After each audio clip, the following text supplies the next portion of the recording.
اور 8 لاکھ قتل کرنے کے بعد گوروں نے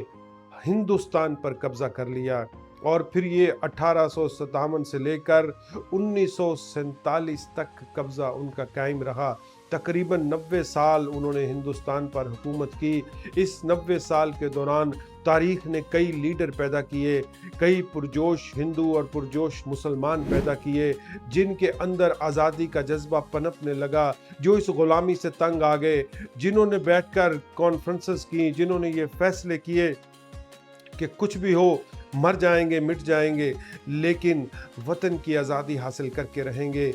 انہی لوگوں میں شامل ہوئے علامہ محمد اقبال، نواب زادہ لیاقت علی خان، سر سید احمد خان، سر سکندر حیات خان، قائد اعظم محمد علی جناح۔ اور پھر یہ قافلہ بڑھتا گیا، یہ مطالبہ زور پکڑتا گیا، ہر طرف پاکستان لا الہ الا اللہ کے نعرے لگتے گئے، اور ہوتے ہوتے 1930 میں جب قائد اعظم نے آل انڈیا مسلم لیگ جوائن کی، تو وہاں سے اس جماعت کے اندر ایک نئی روح پھونک دی گئی۔